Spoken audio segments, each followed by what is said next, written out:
Welcome back to season 3 of TBI Uncovered. I'm Erica Renee, and I'm a host, and I'm a TBI survivor as well, looking to change the world one story at a time. TBI Uncovered is a platform that allows traumatic brain survivors, those with various brain conditions, brain injuries, survivors alike, stroke survivors, gunshot survivors, the disability community, caregivers, doctors, medical professionals, anyone such as brain injuries, organizations as well, and anyone such as brain injuries to share their stories and for plus provide tips and resources to those impacted. On today's episode, I have a guest. He's a powerhouse. He's a published author. He's a speaker, brand ambassador, volunteer, and you guessed, a traumatic brain injury survivor. And so let's welcome another survivor changing the world, Rod Frazier. Hello, Rod. Oh, hello, Rod. Hello. Sorry about that. How are you Sorry, doing no worries. How today? you doing? I'm good. I'm I'm doing good. pretty good. I'm doing pretty good. Good. Can't complain at all. So, would you mind starting off with telling us a little bit about yourself and then diving into your story? Okay.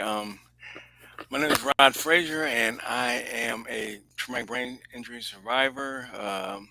My accident was in 2003. So Okay. this past April was my 19th year of survival. So since my injury, 19 years. Wow. 19 years. So I'm a 19-year vet. Yeah, If that you sounds are. good. I mean, and actually just being the vet sounds good to me. So It did I'm okay sound. with that.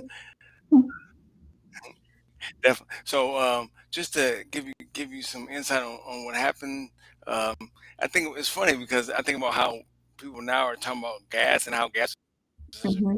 is such a pain. And back in 2003, gas was starting to go up kind of high there. And I have a big SUV and it holds like 27 gallons of gas. And the gas was going up so high. I said, you know what? I'm gonna do something different. I'm gonna find a way to save gas. So I said, "Look, why don't you just get a motorcycle? Because motorcycles save you Mm. gas because you don't use much gas on a Right. motorcycle." So I had, unfortunately, I'm not a motorcycle rider. I never before. Never. I only thing I rode was a scooter back in the day, and I was like in Right. high school, I think. And then I decided to just we'll try to get a motorcycle and see what happens. So I went to a bike shop and looked at some different bikes, and I found something that that I liked a little bit. And then I went to try to go to a motorcycle safety class. I Okay. went to a place that's way out in the south in the suburbs, the north suburbs of Chicago, and I was 5 minutes late for the class, Hmm. so they kicked me out the class. So say, he Oh. said, we kick you out the class. And say, you got to come back in like 5, 6 weeks for the next one. I was like, you know what? I can't wait that long. So I said, Hmm. okay, I'm gonna go home. So on my way home, I stopped by the bike shop again, and I saw the guy that was the salesman, and I was telling him about what happened to me. So I asked him, I told him what happened to me. He said, you know what? Don't worry about that because I can let you ride over here. Just test ride one of the bikes here.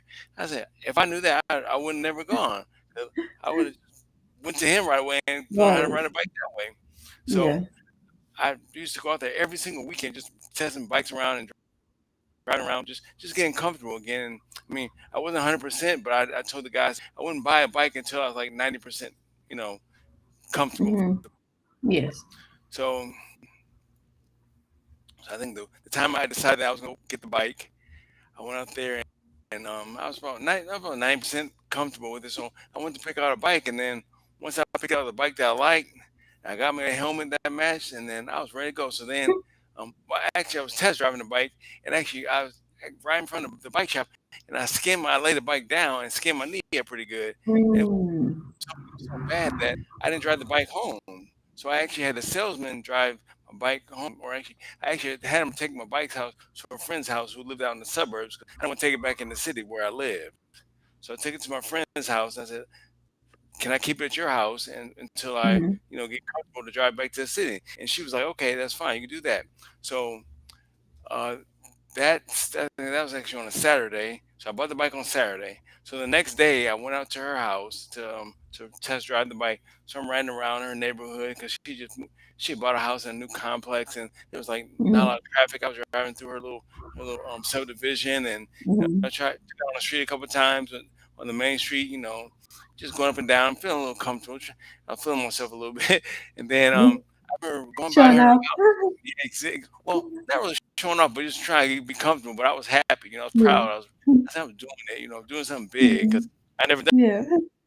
So the last thing I remember, I went in front by her house, and she came outside, and she's like, "Hey, why don't you give me a ride?" So I told her. She got hopped on the back of the bike. I said, "No."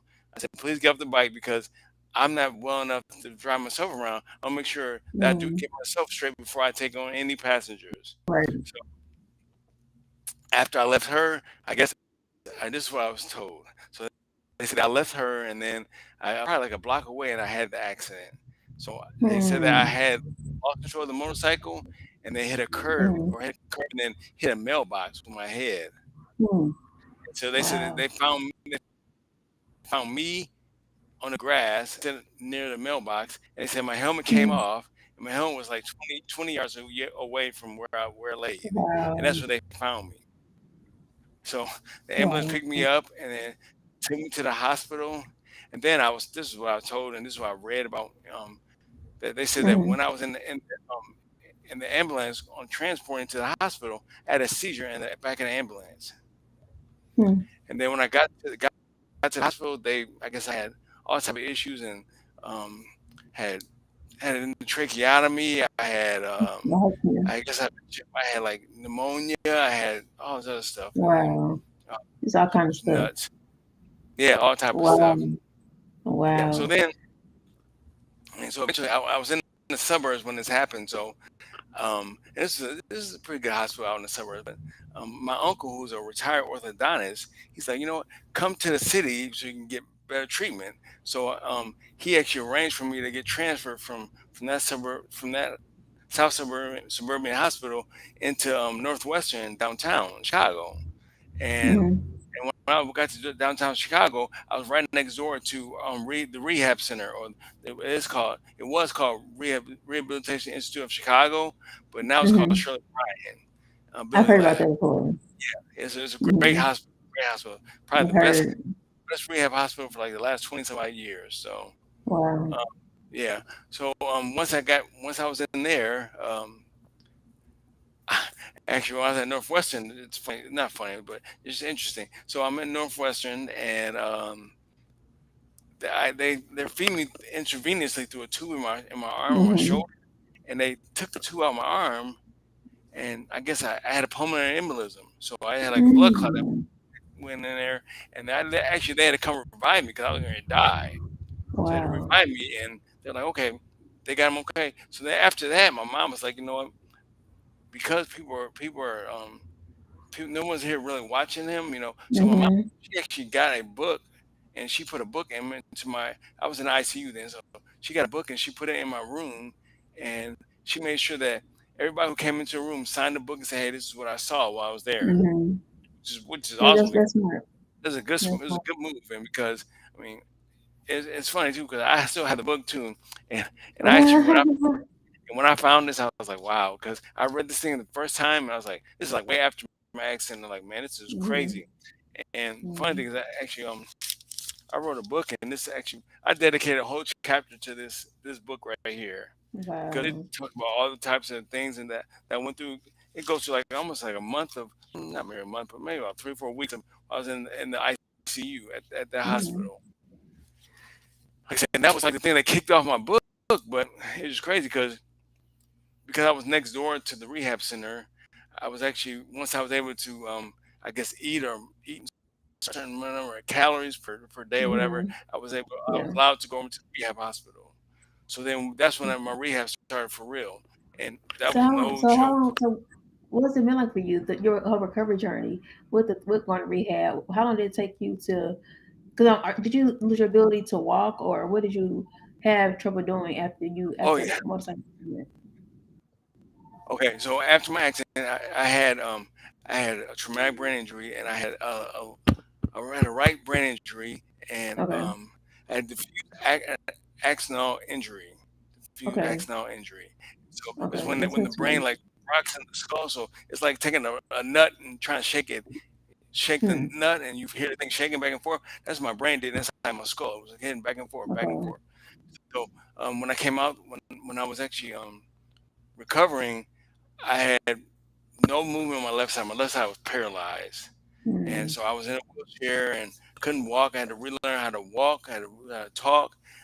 Like I said, I had my tracheostomy The there, so I trade. wasn't really Yeah. wasn't Hmm. saying too much. That's correct. Yeah. Yeah. So yeah. So I Hmm. mean, I wasn't doing too much, Wow. and actually, Yeah.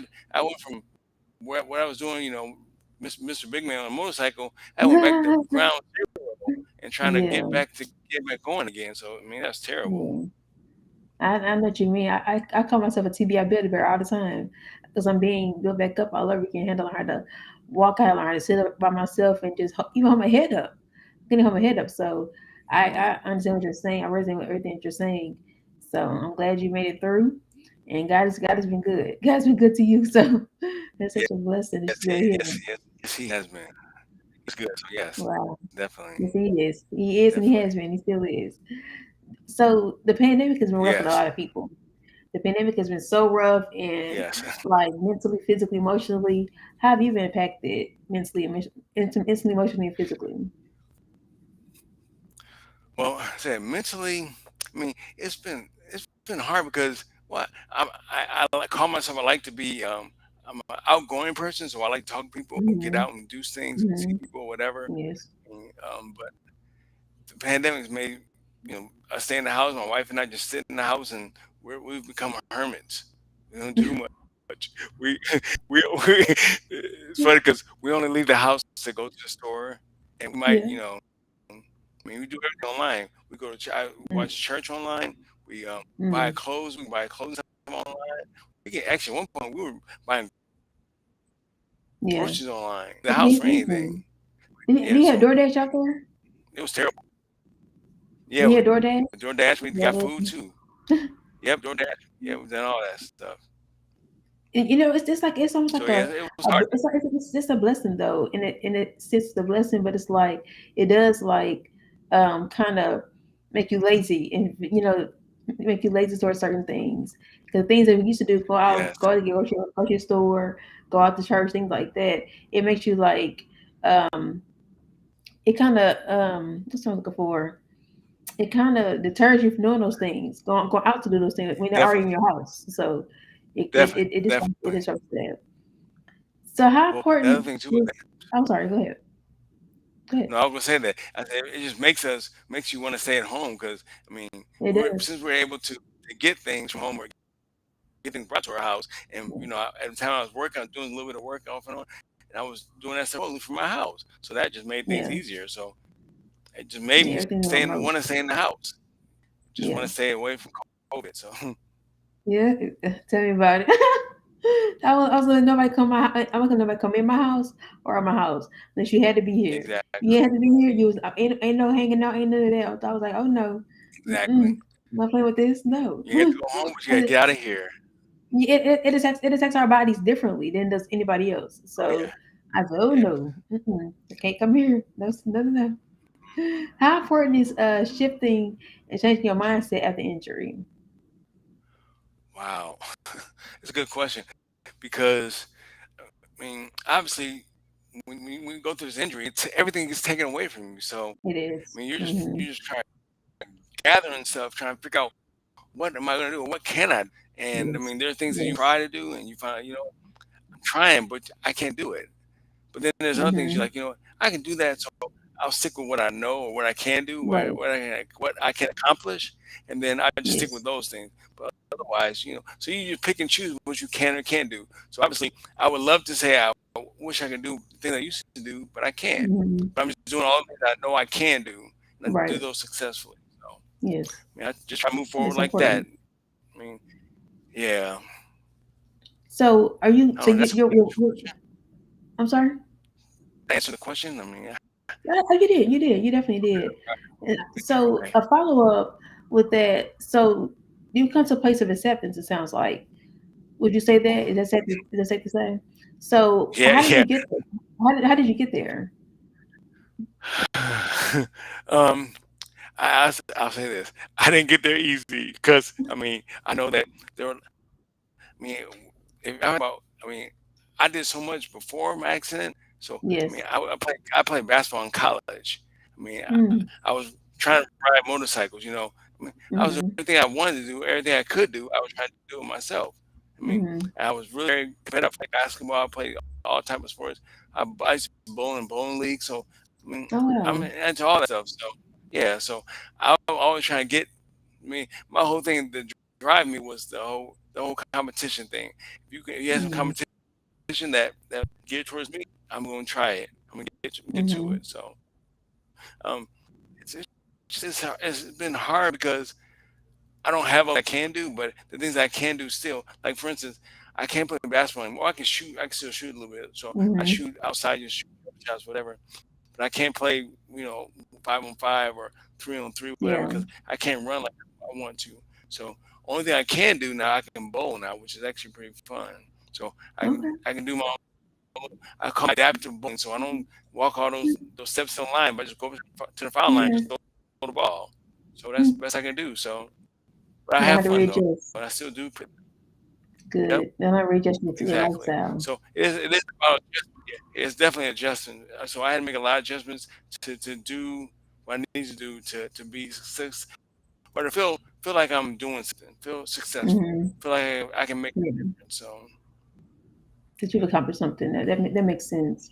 It's like a sense of fulfillment. yeah, That it gives you a sense of fulfillment that you're making a difference in some kind of way. You're able to do something that you almost lost the ability to do. So that's very important, and it's good for you. And it's good for your mental health as well. It makes you feel good.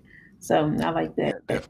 So I definitely. every year I do something different for my what I call anniversary, and it's my accident anniversary. But I say anniversary. So what do you do for your Mhm. anniversary? You know, I mean, I say the major thing I do now, I just do post a lot of stuff on social media so people know Hmm. about my injury and what I've Hmm. been through. Yeah. And a lot of people have seen what I've done, and and how I recovered, and I'm obviously I'm doing not doing what I used to do, but I'm doing a lot more than I used to do back before or after, right directly after my accident. So like I said, I had to learn how to walk again, and play Mhm. sports again, and do certain things. And you know, it's so funny. 'Cause I think about how I was in rehab, and you know, the therapist would actually pull out the pillows and stuff and put them in a pillowcase and stuff like that. I was like, man, that's cool. I haven't done that in a long time. And the first time I tried to do it, I couldn't do it. And I was like, Mhm. man, I gotta make sure I know how to do that. So before I Yeah. left the rehab center, I was making sure I was pulling the pillowcase out with the pillows. I was like, I'll do my Mhm. thing. So I felt good about that. So yeah, Yeah. it's just interesting because I everything has been changed for me. So I had to just do a lot of things, just doing everything over. So And just it's not learn a new way to do it. Because yeah, it's exactly. That's not you can't do it. It's just you gotta learn how to new way to do it. So again, it's all about exactly that's the readjustment. It's not that you yes. can't, you And just gotta actually, learn a new can I way to tell? do it. Yeah, exactly. Right. I'm gonna just tell you a quick story. So in my house in Chicago, I Mm-hmm. live in Florida now, but my house in Chicago, I had a basement, and Mm-hmm. and the funny thing is that my basement to get down to the basement, there was a handle, or I guess you want to call it, yeah, a handle that a banister, I guess, going down on the right side, Mm-hmm. and then because of my accident, my weak's the left side, so I was able to go down because I Mm-hmm. was holding with my right side. Then going back upstairs, Right. the banister there wasn't banister on the right side, so Right. I had to learn how to walk backward. I had to walk Mm. backwards to go up the steps because I can grab onto Wow. the banister and I walk up the steps with my right arm, and that was Right. a way of adjusting to make sure I could do it Wow. safely. Mm. Yeah, Wow. so it's That's just like you said, interesting. find other ways to do things. That's Yep, right. Well, exactly. now it's about readjusting. I go, how can I do it? I know I Yep, can do it. You gotta find a way to do it. But it's will this way, right? That's yeah, what they you got to do it say. differently. Yeah, exactly, exactly. And that's the biggest thing. I think that now I've actually I've learned how to do different because I had to realize and had to have change my mentality. So now that Yes, I can have a different way it's of doing very it, interesting. I can accomplish it. to get Yes. it done now. So because I just have a So different do you think that mindset. does that empower you? Does that empower you to I can do anything? Does that empower you to feel like Well, I say not that I can do anything, but I mean well there are a lot of things that I get what know I'm that. saying? Well, no, I agree with you. So I know that if I know that if there's a will, there's a way. Yeah. Mm-hmm. So I know that if I can do something, I can do something else. I mean, if Mm-hmm. I know that as long as I can work around or I can think through it and think around Mm-hmm. the way I used to do it, get away, I can get it Yes. done. And I love doing Yes. that type of stuff. That makes me feel empowered. Yes. Yeah. And I love it's that. funny too. I think about how when I was in rehab. Yeah, when I was in rehab, I went through a neuropsych evaluation, and the doctor Mm-hmm. after a neuropsych evaluation, he says, "You know what? I don't think you're gonna be able to walk again. I don't think you're gonna be able to have a job again." And I was like, "How is this guy going to, after a 30-minute interview, I can't do? There's no way that's gonna happen." So he Um, motivated me, and he might have did it on purpose because that made me mm-hmm. do everything that I wanted. That anything that he said I couldn't do, I had to make sure I You did keep it. So doing I it. learned how to walk again. I'm trying to do a little bit of running, and then I'm working Right. again That's too. right. So I proved to him that hey, I can do all that stuff. Yep, That's right. I love that. That's right. I love that. It's so encouraging, and people need to know that just because somebody tell you something that you can't do something, no, you can prove them wrong. And I also said you don't got to prove that to yep, nobody. 'Cause what's going to happen is going to happen anyway. It's inevitable. You know, we change every 7 years true, anyway, true. so they're changing Yep, regardless. So true. whether good change or bad change, it's your decision. So Yep. I love you say that.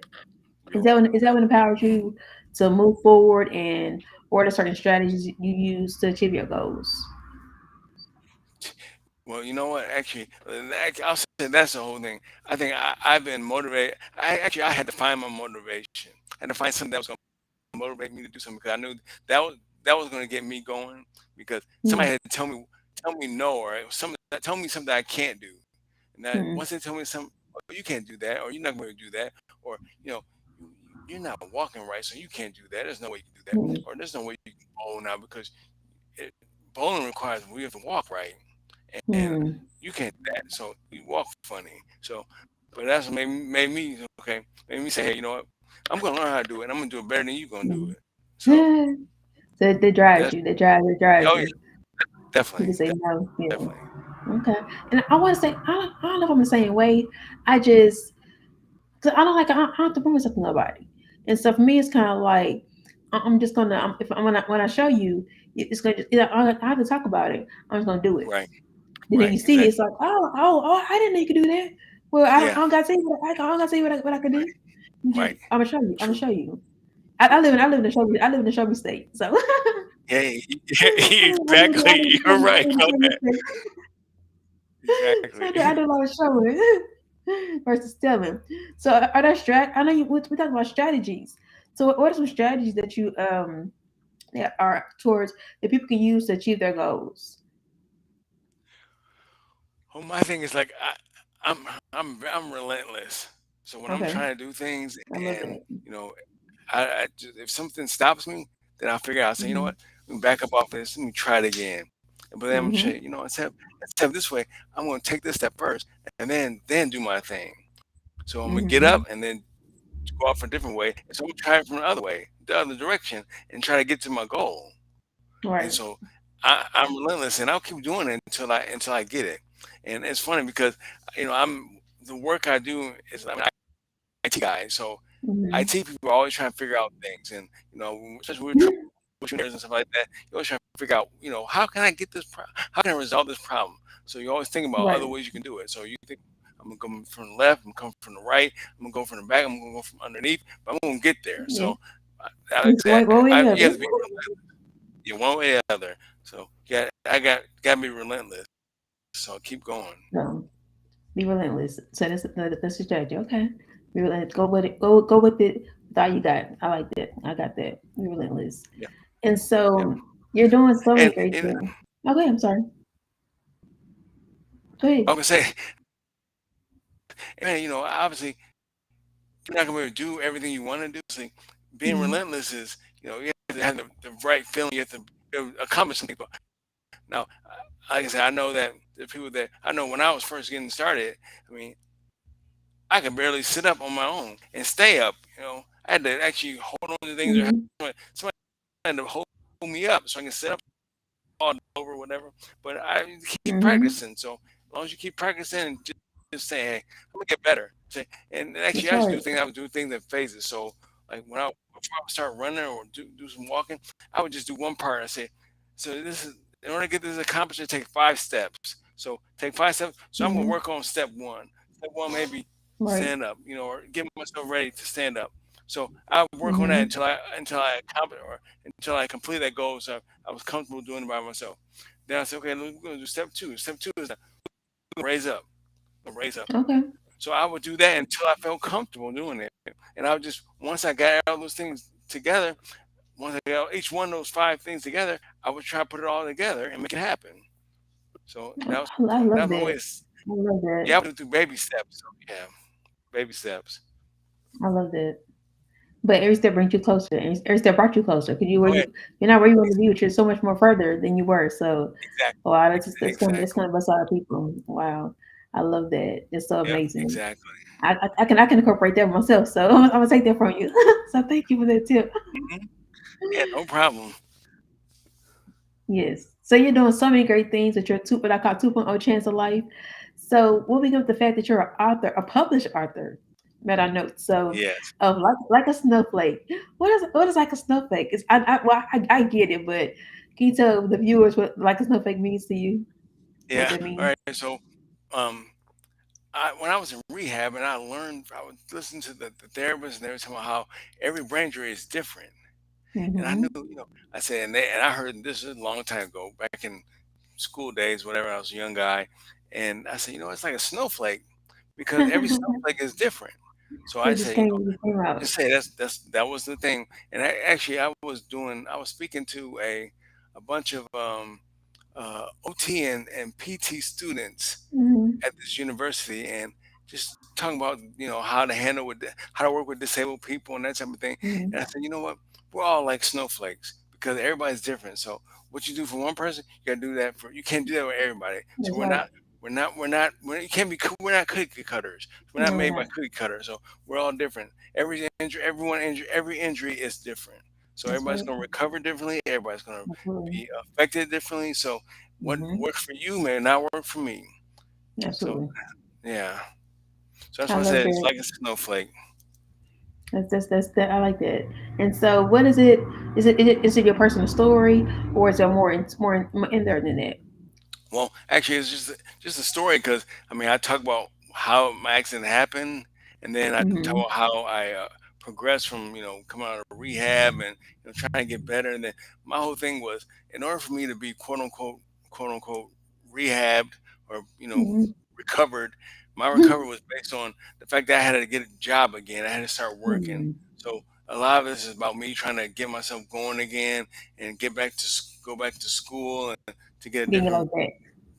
getting everything back. So I mean, I had to go back to school, get my master's degree, and then I actually eventually got Microsoft certified again, just so people would look at that and say, you know what, they wouldn't see the fact that I'm limping into the office or because I may slow down when I talk slower or not Mm-hmm. move as fast, but they saw my resume and say, you know what, this guy he obviously knows what he's doing, Right. and they wouldn't hopefully they wouldn't be prejudiced based on what they saw. And Right. so that's why that's why I want to make sure I had everything so no one can say, well, he doesn't know that he can't do this, he can't do that. Because look at the guy. Listen, we gotta look at the Mm-hmm. resume and say, he has everything we need. It's So let's just give qualified. him a chance. Yeah, let's give him a Yes, it's chance. qualified. Yeah. Yeah, so that's what I believe in doing. So Was school difficult for you, like to retain information, to study? Was that part hard for you, or did it just fall like that?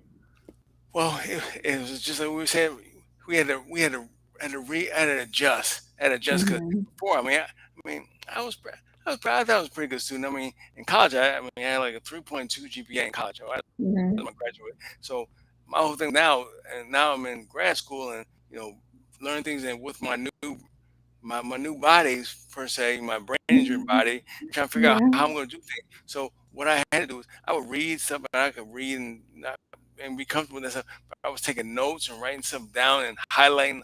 I was doing everything Mm-hmm. to highlight the stuff in the book and writing stuff down. And I would do things over and over again, so it became repetitive. So Better, in order yeah. for things to yeah, for in order for things to stick, and actually that's what brain injury too Yes. for me, at least for me. So in order for me to get something, I have to do it multiple times. So in order for Yes. me Me to too. start walking, I had to get up, I had to practice it over and over again. So it was over and over again. So it was very repetitive. So that was the same thing I had to do in school. And the good thing was that I went to school. I did online school. So I went to University of Phoenix, and that was I nice did because too. I yeah, did I went, too. Yay. yes, yeah. So yeah, so I that because I mean I had to look at everybody in the face, and they have to see me walking Mm-hmm. in, but Me they could too. just see me Mm-hmm. online. They say I was typing stuff in, and we were Yeah. good. We were Yeah. good. Oh wow, that's so cool. Yep. Alumni. Yes. Alumni. Wow, that's cool. And we also talked about speaking. I'm an international speaker as well. So how did you get affiliated with the Brain Injury Association? You know, I was, Speakers Bureau. I Speaker Bureau. yeah. So I actually, when I wrote after I wrote my book, um, I said, you know what, it would be nice if I actually had a chance to talk to people about my book, talk to people Hmm. about my book. So I was trying to look for anything that would give me opportunity to speak in front of people. So Hmm. I was actually looking on their website. And they have a speakers bureau on the Brain Injury Association of America, and so I said, you know Hmm. what? Actually, I reached out to one of the people there. I said, you know what? I would love to be a part of your speakers bureau so that I can talk about my injury to other people. Because I've talked to I talked about my brain injury with other Hmm. students, and like I said, oh, I didn't tell you this. So after I wrote my book, I released my book in July of 2021, and Okay. then in November, actually in November, I actually talked to some speech pathologist grad students at Okay. this college in California because one of the students actually found my book online and he read it and he contacted me on LinkedIn. He's like, "Man, Rod, Okay. I read your book and I loved it." He said, I want Oh. you to come talk to our class." So he had him and his professor put me on class or come speak to their class, and we Hmm. just talk about my book and everything. It was pretty cool. Wow, that's Yeah. amazing. We have a lot of parallels to our stories. I too wrote a book, and I taught the several schools. I called my book tour the Buns and Bows book tour because if you could see the girl in my background, she has a bun on her head. I used to wear buns all the time, Okay. and she's like a schoolgirl, and I was on a schoolgirl, and so I had named it my tour the Buns and Bows school book tour.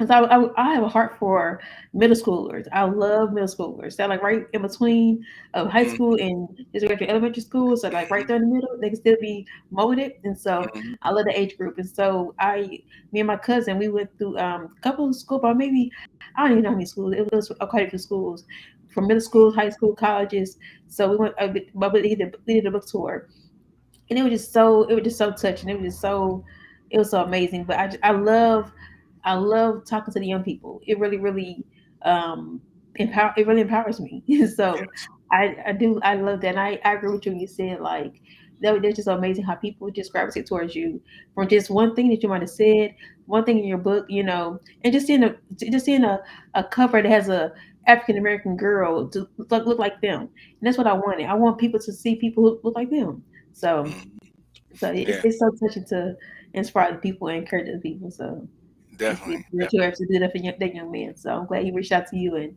they probably encourage you too to keep Yes. to write another book. So Well, that's actually, that that's was my great. purpose. They let me know I wrote the book for a reason because obviously Hmm. someone obviously needed to be written. So I wrote the book, and he was Yes, very impressed, and the yes. professor was impressed, and they said, "We're gonna have you come back out here again." I said, "Okay." So like I said, it was remote, which is cool. So, I mean, they were in Mm-hmm. California, so it was easy for me to do it. So that was cool. That's wonderful. I love that. And so one more thing, you're an alpha. Are you an alpha Yes. kappa? You're not a kappa, but you're an alpha, No, Alpha Phi Alpha. alpha. And then is that I don't get the colors wrong. What colors are they? Black and gold. Black and gold. Black Okay, and black and gold. gold. Black and Yeah. gold. I don't know any alphas that are black and gold. I know You know purple and this gold. Alpha? This is alpha. I do know you. I do know you. Alpha now. I know the red and white, the kappa. I know Yeah, the kappas and kappas and the gold, blue and purple and white. That's gold. sigmas. The purple and gold. That's the Mhm. Qs. Omega Mhm. Psi Phi. Yeah, Yeah. So I know a little bit. yeah. Well, now you Mhm. know alpha. So, Yeah, I did know alpha. Yay. So what's next for you? What's next, Mr. Rod? hmm. Actually, I would love to be able to do some public speaking on my book. Okay. So if I could do that, that'd be great. And I mean, obviously, I want to get back to work and doing stuff like that. Mhm.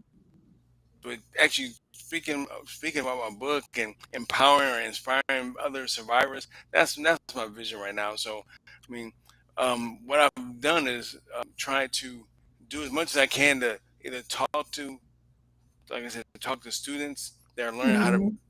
learn how people are learn how to treat brain injury survivors, Yes. or Yes. people that want to figure out, hey, how can I help this guy out? Yes. What, how do I empower this guy? This guy had an injury or horrific. He's still trying to do things. But what can I do to say? What can I say to him that's going to motivate him to do his best? Or what's going to make Yes. him feel good? He's going to have things that's going to stop him doing stuff. So he can't move everything like he used to do. But what can I say to him that's going to bring him to try to push Yes. through anyway? So I would love to be in a position where I can do that. So I mean, like I said, I have a site that I created bestmatters.com, and Mhm. I blog on there, so I have experience. I'm always trying to think of ways to uplift or to, um, to motivate people, I mean, just try to do the best you can.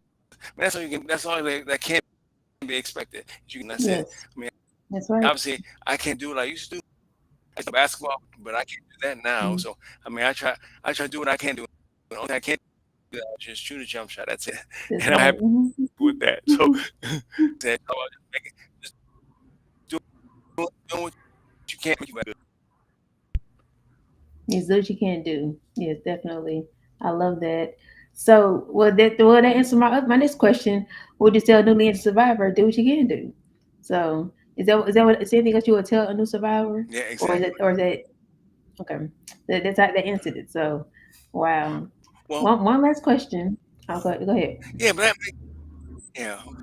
I was gonna say, I mean, obviously, tell them to keep pushing. I mean, because obviously, I mean, survivors don't know what they can or can't do unless they try. Just they Because try if exactly. if, if I would have if I'd have just stopped at the fact that the doctor told me, hey, you know what, you're not gonna be able to walk again, you're not gonna get a job again. If Mm-hmm. I just stopped from that, I wouldn't be where I am today. I mean, because I'm That's in true. Florida That's now so because true. I'm in Florida now because I got a job that moved me to Florida because I decided I Mm. want to keep Wow. working. Look So at that. I had to get better. So I had That's to make right. sure I could do my thing. So That's right. So I want to talk about talk about your website. Then I ask you uh one last question. So okay. what is Be My Best Matters? So what can people expect to find on the website? Okay, on the website right now, um I have blogs on there, so I talk about different things I've experienced and Hmm. what things that I've seen or what I've gone through and throughout my brain injury, Okay. my brain injured career, I guess you want to call it. But Hmm. just and I mean, right? Actually, I would like to do some more stuff too, but I'm talking to my cousin because she actually helped me build the website, so I have to add some things to her just to see what I can do to do more empowerment. So if I can actually do some public speaking, I want to Okay. put some things on there on the website that will talk about my public speaking. I mean, there's a link to buy my book on my website. Um, Okay. I actually I have a couple pages on Facebook, and actually I did like a book release Book launch. page. Okay. Yeah, on page. That's called it's like a snowflake, and that's on Facebook. Okay. Um, and I have a little, like I said, I have actually the launch from that, which includes I have my rehab therapist who actually helped me back in 2003. She was actually on the video, which is cool, and that's awesome because she's still Wow. doing it. I still keep in touch with her, so that was cool. Wow. That's so amazing. I love that. The therapists are so amazing. They're some great Oh yeah. people, and Oh to see what they goodness. do is like they're heroes. Like Yeah. they are heroes. Yes, they're definitely my hero because I told 'em Yes, they made me do something that I didn't wanna do, but I feel yeah, so much better now that I can do yes. it If you can do because it, yes, yeah. I concur. I definitely concur. So last question: what does brain injury awareness mean to you? Wow. And really, I think about brain injury awareness, and I guess there's two different meanings because you can actually take it from the survivor, and then you Hmm. can take it from somebody who's watching somebody who's going through it. So as a survivor, I think that brain injury awareness is about just knowing what's going on, know everything you can about brain injury. Because I mean, obviously, um, you only good as you only know what you know. So if you don't know what to expect or what may become, or what things that you might have to deal with throughout brain injury or with brain injury, it makes it easier to navigate life because you know what things you need to look out for. Or hey, you know what? I heard this is bad for us, so I should maybe I'll try it one time. Let me see what happens, and then if it says no, if I don't feel good, I stop, leave it alone. But then the other thing, from the other side, so from someone who's actually looking at somebody, so I talk about a caregiver, for instance, and they have a caregiver that's actually has a brain injury patient that they're working with, a survivor, and they're helping them out for them to soak up as much knowledge and information they can too, so they know how to react or I know how to work with a person that's brain injured. Because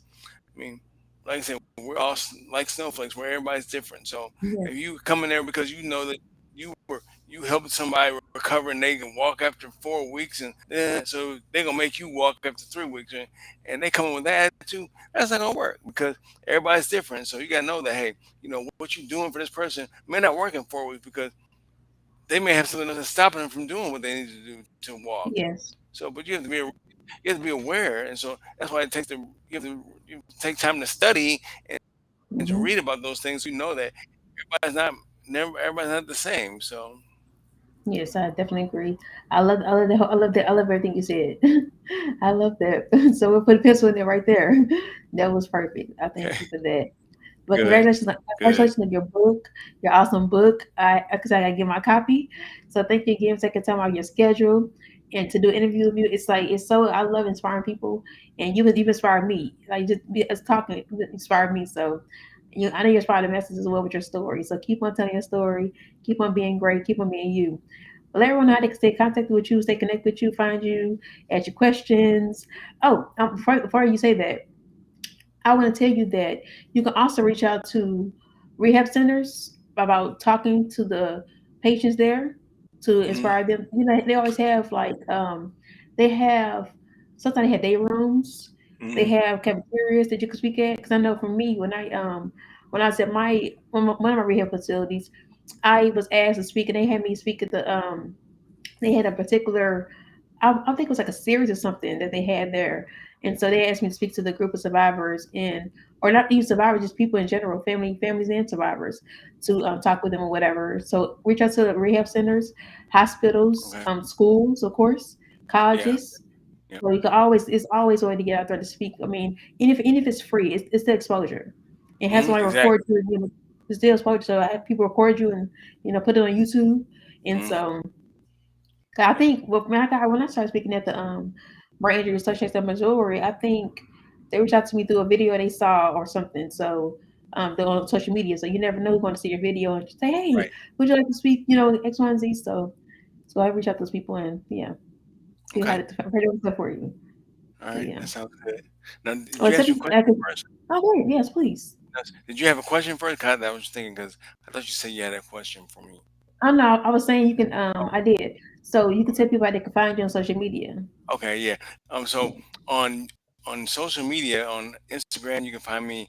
I have I have two of them on Instagram. At Frazier47, FRAZIER 47, and then I have one called BMB Matters, Be My Best Matters, and then on Facebook, I have a page called Like a Snowflake.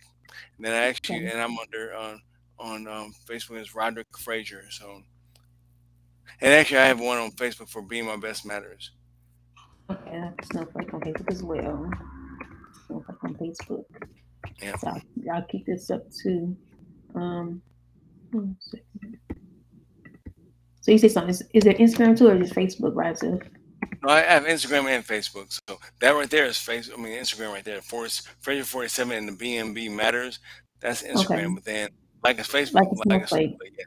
So And then okay, so for Facebook page. so on Okay. Facebook, you have a page for like a Snowflake, and then Be My Best Mhm. Matters as well Okay. on Facebook. Okay. Perfect. So thank you again. Take your time out to interview with me. And thank you all for listening and hearing Rod's story. It's a powerful story. I pray to encourage you. And you get so many great tips, like so many great tips. I'm going to incorporate some tips myself. And so make sure you connect with Rod on Instagram at Frazier47 and support his book like a snowflake. I'm getting my copy. Be sure to get yours and show support and get it from Being My Best Matters. I know that when people visit people websites that builds clientele, so I encourage you to visit their website, buy from there and support him that way. And that's all for today's episode. I hope you enjoyed meeting Rod and learn more about him. And you can get connect with me on Instagram. I'm Erica R. Walker, 878 on Instagram, and YouTube Erica Renee Walker. It's my full name. But see you next week for another story of triumph. I'm Erica Renee. Remember, we all have a story, and you too can change your world with yours. See y'all later. Yes. Bye.